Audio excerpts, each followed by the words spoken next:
¿Cómo están? Mi nombre es Omar Luna y junto con mis compañeros les expondremos qué es el cáncer y cómo los psicólogos de la salud realizan su papel ante esta enfermedad. Para empezar, debemos preguntarnos desde cuándo existe el cáncer y podemos encontrar referencias desde hace más de 4000 años en Egipto. Podemos decir que se han encontrado evidencias de cáncer en todos los animales, incluso en los huesos de dinosaurios. Avanzando un poco en el tiempo, la palabra cáncer fue mencionada en el siglo IV a.C. por el griego Hipócrates, quien es considerado también el padre de la medicina. Él mencionaba la palabra carcino y carcinoma, que en griego hacen referencia al cangrejo, probablemente por las formas de proyecciones que tienen los cánceres. ¿Qué es el cáncer? Para ello utilizaremos una animación realizada por el laboratorio de Roche. La respuesta está en nuestras células. Nuestro cuerpo tiene millones de ellas que mueren y se regeneran constantemente. Normalmente, una célula se divide y hace una copia perfecta de sí misma usando un mapa genético llamado ADN. Esta célula puede dividirse a su vez y así sucesivamente. Mientras, las células viejas o dañadas reciben la orden de morir dejando sitio a células nuevas y sanas. Pero de vez en cuando, el mapa de ADN de una célula puede estropearse. A veces, la causa de un carcinógeno ambiental o químico. También es posible que exista un riesgo hereditario. Algunas veces no sabemos la causa. Las células nuevas están controladas por el cuerpo. Escuchan las señales de cuándo crecer, dividirse y morir. A veces, el mapa de las células está dañado, de tal forma que dejan de escuchar al cuerpo e ignoran sus señales. Y así, esta célula descarriada sigue dividiéndose y dividiéndose hasta formar un tumor. En algunos casos, el cáncer se queda quieto y está localizado, pero en otros casos, el cáncer se extiende, dando lugar a metástasis. Los tumores metastásicos consumen los recursos del cuerpo según crecen, destruyendo tejidos y órganos sanos en su avance. Vamos a la etiología. El cáncer es considerado una enfermedad multideterminada y los factores que pueden determinar su aparición se han agrupado en varias categorías: factores genéticos, factores hormonales y de reproducción, factores infecciosos, exposición a agentes ambientales y factores dependientes del comportamiento del individuo. El conocimiento de la capacidad etiológica de cada uno de estos factores es aún muy impreciso, de tal manera que en ocasiones podemos encontrar relaciones causales, verdades etiológicas, pero en la mayoría de los casos tendremos que tratar con factores que son meramente factores. Esta última parte, la psicológica, es muy importante y se ha mencionado desde hace muchos años. Desde el inicio de la historia de la medicina, el padre de la medicina, Hipócrates, menciona en sus escritos la influencia del cuerpo sobre la parte anímica y la del alma sobre el cuerpo, señalándose una atención especial al medio ambiente social como factor etiológico de la enfermedad. Galeno fue el primer autor que consideró la influencia de la personalidad en el cáncer. En su tratado sobre los tumores de Tumoribus, señaló que las mujeres melancólicas eran más propensas a las sanguíneas a tener cáncer de mama. Desde entonces, la relación y vinculación clínica entre estas tres variables, personalidad, estrés, cáncer, es frecuente en los tratados de medicina. La psico-oncología es una disciplina que aplica la psicología en una enfermedad como el cáncer y se desarrolla en diferentes áreas: la prevención, la asistencia, docencia e investigación. El modelo biopsicosocial de salud se está aplicando tanto en la investigación como en la asistencia. Son múltiples las investigaciones dentro de la psico-oncología que intentan demostrar la influencia de aspectos psicológicos en la aparición y desarrollo del cáncer. El contenido de estas investigaciones suele ser personalidad y carácter, estrés y cáncer, terapia psicológica y mayor supervivencia. A pesar de los problemas metodológicos que tienen muchas de estas investigaciones y que los resultados obtenidos todavía no son concluyentes, los datos señalan cada vez más un mayor rigor de diferentes variables psicológicas que se encuentran asociadas tanto en la aparición como en el desarrollo del cáncer. La depresión, el estrés y el cáncer. La depresión está asociada al cáncer por dos vertientes. La primera, que sería la etiología, que aún se está estudiando, que nos dice que la depresión puede ser un factor que causa cáncer. La otra vertiente sería el resultado, la depresión como resultado de un diagnóstico de cáncer o de un proceso de duelo por el cáncer. La depresión a su vez va a generar un proceso de estrés. Los factores estresores que se asocian al cáncer serían, por ejemplo, la supervivencia, porque la detección de esta enfermedad es un diagnóstico, un pronóstico que atenta directamente contra la supervivencia, pero también a la mortalidad de la persona.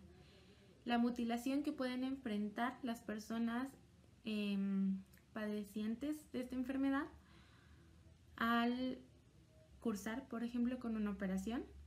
La incertidumbre del diagnóstico y el tratamiento, que nunca es seguro. Los efectos colaterales, que al inicio de la enfermedad casi siempre hacen que se sienta peor el paciente de lo que se sentía antes de iniciar el proceso. Y por último, el cambio que conlleva tener la enfermedad, tanto en las personas como en las rutinas que tenían antes de padecerla. Estos factores son los que generan o se asocian con la depresión, el estrés y el cáncer. La intervención psicológica en pacientes con cáncer es necesaria, ya que gracias a los dos factores de depresión y estrés hay que intentar regular esos factores para que se pueda llevar un tratamiento más saludable psicológicamente. Hay técnicas, por ejemplo, de biofeedback, que prácticamente es estar consciente de todos los procesos de nuestro organismo, como el ritmo cardíaco, nuestra respiración o nuestra tensión muscular, y ayudarnos a controlarlos. Otros procesos pueden ser las técnicas de relajación corporal, que van por secciones, la imaginación guiada, donde se le enseña al paciente a imaginar a su sistema inmune y así autorregularlo o mejorarlo, y el entrenamiento autógeno, que es prácticamente tomar conciencia de todas las sensaciones de nuestro cuerpo, desde tensión muscular hasta pensamientos, y poder regularlo. Hay estrategias cognitivas como la disminución de los pensamientos intrusivos o de los pensamientos negativos, hasta llegar también al proceso de hipnosis, donde nuestro cuerpo está en una total relajación. Buenas tardes, mi nombre es Luis Telles y yo hablaré sobre la terapia psicológica adyuvante, TPA, que fue desarrollada por Mori y Geer como un modelo integral cognitivo-conductual basado en la terapia para la depresión de Beck. Los objetivos de esta terapia son reducir la ansiedad, depresión y otros síntomas psicológicos, mejorar el ajuste mental al cáncer favoreciendo un espíritu de lucha positivo, promover un sentido de control personal y participación activa en los tratamientos, desarrollar estrategias de afrontamiento efectivas para tratar los problemas de la enfermedad, mejorar la comunicación entre el enfermo y la familia, aumentar la expresión abierta de sentimientos negativos, sobre todo la ira. La TPA se intenta utilizar en un amplio rango de pacientes, que va desde aquellos sin síntomas psiquiátricos, por lo que se les puede ayudar a desarrollar una respuesta de afrontamiento positiva, de espíritu de lucha, hasta aquellos con trastornos psiquiátricos tales como trastornos de adaptación, reacciones de ansiedad y reacciones depresivas. En pacientes con reacciones depresivas severas se debe considerar la posibilidad de utilizar antidepresivos junto a la TPA. La TPA no es utilizable en pacientes con enfermedades psicóticos. La terapia se focaliza sobre el significado personal del cáncer para el enfermo y sobre sus estrategias de afrontamiento. En la TPA se considera que los pacientes no padecen una enfermedad psiquiátrica per se, sino que son individuos normales psicológicamente, aunque vulnerables, que se han visto sobrepasados por el impacto del cáncer. Eso es todo, gracias. Una vez hecho el diagnóstico a una persona con cáncer, es importante brindarle la información clara y concisa sobre su situación, para que así el sujeto en cuestión pueda sentir cierto control sobre el problema. Deberá saber sobre los tratamientos, efectos secundarios y técnicas que podrá aplicar para hacerlos más llevaderos. Esta información debe ser brindada por un especialista. Este deberá insistir en las técnicas actuales de intervención, resaltar las tasas de recuperación que existen y hacerle saber al paciente la importancia de su participación en la recuperación propia. La situación de la enfermedad lleva consigo reacciones psicológicas comunes, como ansiedad, atribuciones causales, interpretación anómala de sensaciones corporales, entre otras, pero también una mejoría en relaciones de pareja, relaciones sexuales, familiares y profesionales. Esto es debido a la importancia de una red de apoyo dentro de la situación y del problema para enfrentar el proceso de su enfermedad. Conforme pasa el tiempo, el estar en estrés constante se vuelve una normalidad para el paciente. Es decir, ya saben y aprenden a vivir con ello y verlo como algo cotidiano. Pero también puede llegar el punto de no querer saber más de lo que ya saben, porque implica una constante adaptabilidad a sus cambios. Así, la cantidad de información que se les informe dependerá de cada paciente y sus necesidades de saberlo. Dentro de los aspectos específicos en la intervención de un paciente con cáncer, existen algunos conocidos ya popularmente, En el ámbito psicológico puede ser el aumento de la ansiedad y en el físico los efectos secundarios de la quimioterapia, que son náusea y vómitos los más conocidos.